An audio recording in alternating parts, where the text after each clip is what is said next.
What's going on, everyone? Justin again. As always, thanks for watching my channel. Welcome back. Cheers to those of you that have your beers. I hope you're enjoying the beginning of your work week. Mondays. Let me get me started, okay? Today was a little bit more rougher than I thought it would be for a Monday. I've had some rough Mondays, but this one was organized chaos. It was all over the place. But that's not what this video is about. Today's video is about to follow the rules or not to follow the rules. That is the question for today. Of course, we're going to follow the rules, man. We get paid by somebody else. We've got to follow their rules. It's not as easy as just taking your sneaker and writing Snell approved, Osha approved, and dot approved on the back of it. Okay, they don't want that. They want a box that says, yeah. Never mind my Sakis I bought. Okay, this is a box of lugs I picked up from the Big Five, which I did get 20% off on, so I can't complain. But on the bottom, slip resistant. Okay? Slip resistant. Now, also they go onto the box and says oil resistant and slip resistant. But they wanted slip resistant shoes. That's what OSHA expects from you as a mechanic. An oil resistant, slip resistant shoe, because safety, right? Safety first. Safety never takes a holiday. Unfortunately, I've been taking a holiday for about a decade wearing just regular sneakers. Now, granted, I've been doing this for a minute. And the last time I wore a boot really was, if I had to think about it, I did have to wear safety steel-toed boots that were slip resistant when I worked at Sears Auto Center from 2010 through 2012 while I was there. And it was very uncomfortable. My back was always screwed up by the end of work. I did have to wear boots while I was still military training, but not steel-toed, not safety boots. They were military boots, of course. You know, you got the Danners, you got Rockies, things like that. So I did wear those. And to be honest, after being in boots for almost 2 decades, man, I gotta tell you, my feet don't like boots of any kind. They don't like steel toes really of any kind. It's just one of those things that I might throw on real quick if I'm doing something that I feel like requires it, like when I was cutting firewood or something like that. But outside of that, once I got in the truck, I would toss those things off and put my sneakers on because I'm comfortable in my sneakers. Now, over the last 10 years, basically, of turning a wrench, I'd say 8 of it, I got extremely comfortable just wearing a regular sneaker, okay? They didn't really push the envelope. They didn't really require it. I didn't have any really slip or trip issues, okay? I might have slipped a couple times, but I never really fell. And overall, I feel pretty fine, especially in a basketball shoe. Works out just fine for me. But OSHA sees things a little bit differently. I don't know.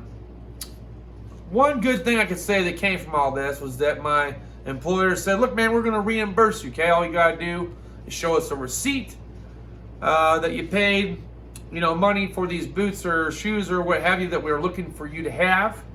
And we're going to give you like $70 reimbursement back, or up to $70 depending on cost. Well, I started thinking about it. And I had these cowboy boots, these Justin cowboy boots that I picked up from Tractor Supply about 4 months back. This was more for date night. Now these things is waterproof. These things are considered a work boot.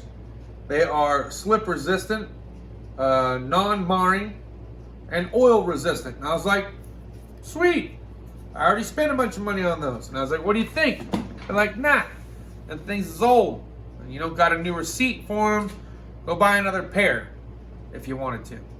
Well, I'm not gonna go buy another pair. Those things is like $230 for one. For 2, I tried them out basically this morning for about 3 hours. Let me tell you, hats off to my southern folk out there that work in these cowboy boots or steel-toed boots all dang day.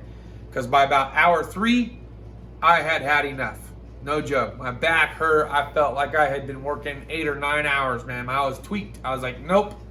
So I busted out my kicks that I had in the Jeep, threw them on, back to work in my kicks.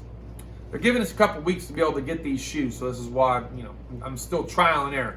I took my lunch. I went to Shoe City. It's a local place in town. They only had a handful of shoes there that were safety rated, oil resistant, etc. Let me tell you, what the hell is going on with these companies that make these workforce shoes that are oil resistant, slip resistant? They all suck. They got these built-in pads that are raised. They're super uncomfortable. They look ugly as hell. I mean, I know that's just one little facet, but dude, they're uncomfortable. Sometimes the inside sole or the inside shoe liner itself was all folded up. They only had 2 in my size, which is size 12. I'm pretty sure there's a lot of people out here that wear a size 12, right? Pretty common shoe to be bought up, and then 11 and a half would have been my next goal, I guess, if I could go a half size down and it fit, because different brands fit differently. Well, there was 2 companies, and both those shoes sucked. I couldn't even get a few steps before I was like, nope, I'm not working all day like this. So like, why don't you go to Big 5? So I went to Big 5. The guy's like, man, all we pretty much have is boots. We don't really have sneakers that are slip resistant or whatever. And he pointed out the 2 that they did, and they were the same 2 that I had already previously tried on at the other store. I did find one pair of Dr. Scholl's that was in my size, that was an oil resistant, slip resistant shoe. But the problem is that I didn't care for the weird sticky spongy deal that they had in the back. I mean, if you're Dr. Scholl, don't you know that sweaty feet and socks stick to that? This is what I'm talking about, man. These companies, they try to think outside the box, but they're not really working in the box, so they really have no idea what the hell they're doing. And then most of the shoes are made in China anyways, and within a month you're going to be hurting and you're going to be blasted out of those shoes and into the next pair. And I'm not trying to buy shoes every month. Let's go on to another pair that I had for a minute. So these are some old Timberland Pros. These are steel toe. These are oil resistant, slip resistant. I have worn these a fair bit, okay? It took about 2 or 3 months for me to break them in, and I was hurting every bit of the way, right? But I was told I had to wear them. Until eventually they were like, man, you're just moving too slow. What's going on with you? I'm like, I'm hurting, dude. I'm wearing these boots because you told me I had to. And by like hour 4, I'm done. My back is shot to shit. Your feet are the most important thing to you. And that's why we change socks out so much, and why we've switched boots out periodically on long road marches in the military.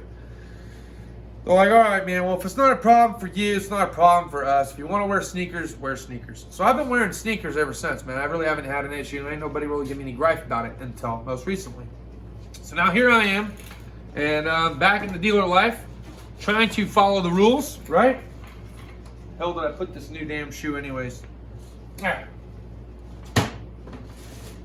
So I got these slip resistant, oil resistant lugs. Kind of goofy looking, man. Look like some damn Frankensteins, man. But to be honest, they were the only slip resistant, oil resistant shoe that I found at Big 5. They was 20% off, so I was able to pick them up for 40 bucks. And it was the only thing that I could actually walk about 12 steps in the store and I didn't feel uncomfortable, okay?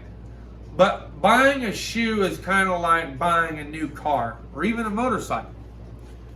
You can go around the block and it might feel great, but you're not going to know how these things really feel until after you worked a full day or put some miles on them, okay? Same thing with a car. You're not going to know how comfortable or uncomfortable the inside of that car is for you and the family unless you went on a long road trip. And most dealerships, even the public sales lots that are selling used cars, they're not just going to let you borrow it for a half a day to a full day to just go put 500 to 1,000 miles on. It's just not going to happen, okay? So motorcycle shops are even the worst. They won't even let you go around the block. They're like, how does it feel while you sit on it? Does it feel all right?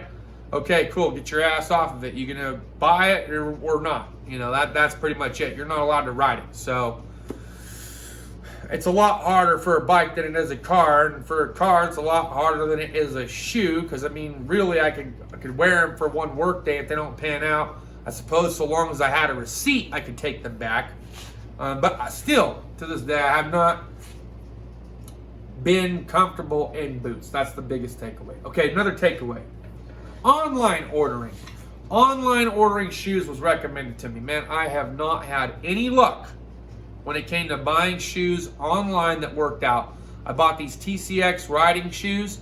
I tried to wear them once for a work day because I forgot to pack some other shoes of mine. Most uncomfortable shoe in the entire world. Worked out great when I was riding, not so great with working in them. I bought a different pair of shoes for riding that I thought would be more comfortable and had more airflow and so forth that I could possibly wear as a work shoe as well. Those things were crap, man. I mean, I wore them. I didn't feel protected at all. And when I got to work, they were just flimsy and floppy, and it was the worst pair of shoes I ever spent money on the dang internet. The third pair, which was these steel toe boots that I got off the internet. I actually got these off the Amazon. It took, like I said, about 3 months to break them in to the point where I could wear them for about a half a day, but I don't know that I could wear them for a full day. They're just not that comfortable to me. So when I get recommended all these different types of boots, Red Wing, Red Backs, you know, like the little spider and stuff you see on the truck and whatnot, neither one of those is going to work for me because my foot in general just doesn't care for boots. I'm a sneaker man. But I'm going to try out these lugs. They felt pretty light. They didn't really feel like a boot. We'll see how it goes. But what are your thoughts and opinions on having to wear work boots or even a safety shoe in general? You know, do you work in the fast food industry or are you working as a mechanic? You know, if you're a mechanic or you're a shop owner, what shoe do you find to be more comfortable? I have tried my fair share, ladies and gentlemen, boys and girls, children of all ages, and I will tell you this much. It has been probably one of the most difficult things that I ever have to buy, and it seems like I'm buying them more and more often because they're being made more and more cheaper. Am I right or am I wrong? Let me know down in the comments. Smash the thumbs up button if you like today's video. Thanks so much for watching my channel. Cheers to those of you having beers. I'll let you know how I feel about it tomorrow. See you guys next time. Cheers and deuces.